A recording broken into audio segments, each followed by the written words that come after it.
Which first one? Oh, sorry. Arne, 1-0 up here at home against a team that's been struggling. I mean, what do you feel went wrong to not win that game?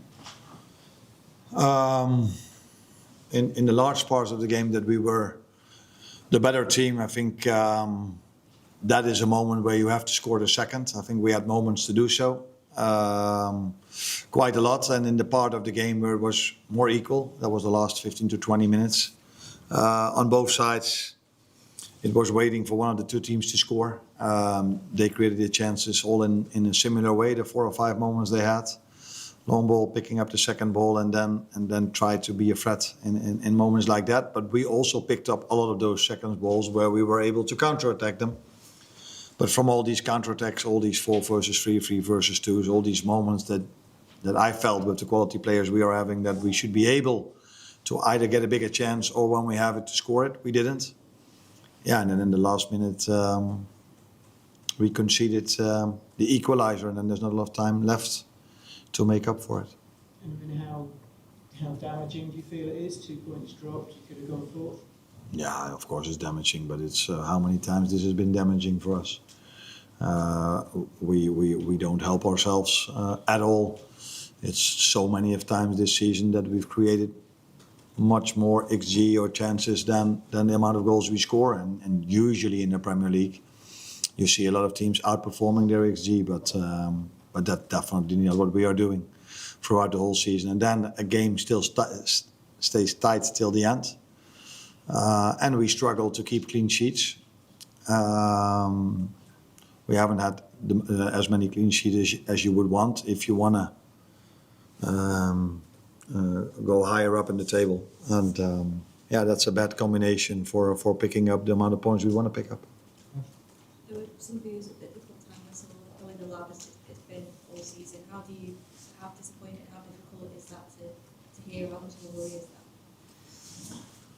I think it's understandable for fans to be frustrated because it happened already so many times that they've seen the home team not picking up the points that they're expecting to us conceding goals in the last minute.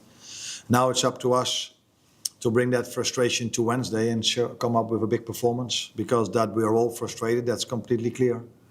And it's now up to me and the players to take that frustration to Wednesday evening and show the fans the performance and the results they deserve, because they've been supportive throughout the whole season to us. And then if it happens so many times that they are done frustrated in the end of a game or after the final whistle, that makes complete sense to me. And why do you think that your team was not clinical enough today? I was expecting you not to add today towards the question. I think we've not been clinical enough throughout the whole season. Yeah, tell me why. It's not the quality of the players, I can tell you that. We have unbelievable attackers that are able, and throughout their whole career were able to score a lot of goals. But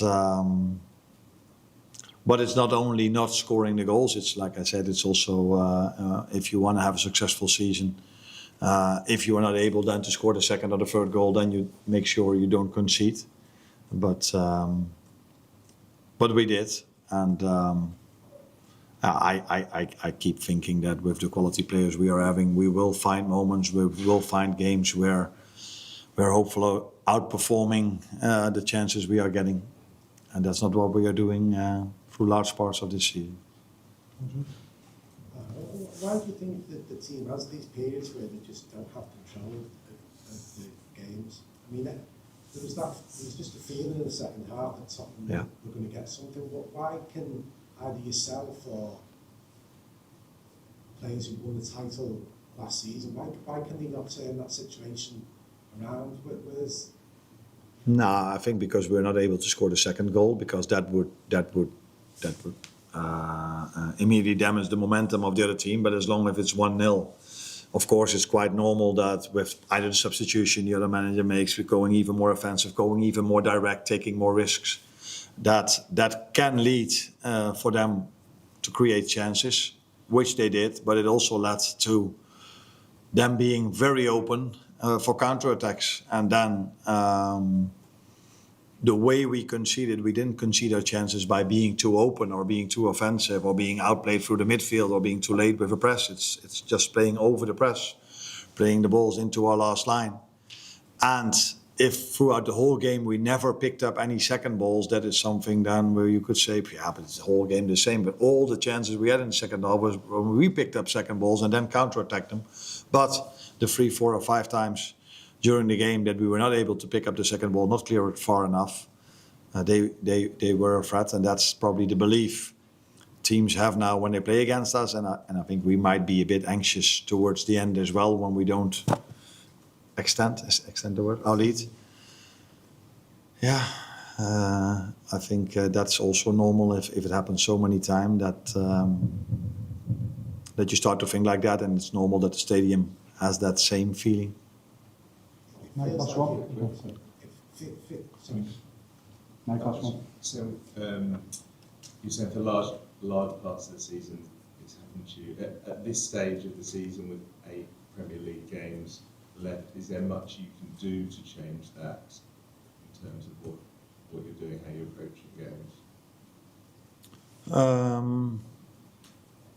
I think approaching a game has not so much to do with the final minutes of the game. I think what you are trying as a manager or as a team to outperform the other team in terms of chance creation. You always try to create more chances than the other team because usually that leads to winning more than you lose. So that means attacking-wise, generate as much chances as you can, and defensively don't give away as much. And I think throughout almost the whole season, we've been on the positive side of that in terms of chance creation, because we've not been a lot of times on the positive side of scoring goals or conceding goals. And how to approach the last minutes of the game, I think if you look back on it, which is maybe not the nicest thing to do if you're a fan of us, but I've tried a lot of things. I brought in Joe Gomez in the last minute of a game to keep the lead at Fulham. We conceded. I brought in Wata during the season to have that midfielder that picks up all the second balls. I've done attackers for attacker substitution, not to bring a defender in. We've tried many things, but the way we are conceding goals is also constantly different. So unfortunately, the things you can try to do as influences from the side is in a defensive substitution or offensive substitution. I've tried many of them. But it hasn't led yet to us not conceding in the last minute. But we also have our chances in the last minutes of the game. Even today, in extra time, we had an unbelievable chance that simply doesn't go in. But it won't stay like that, I can tell you that. Thank you, everyone.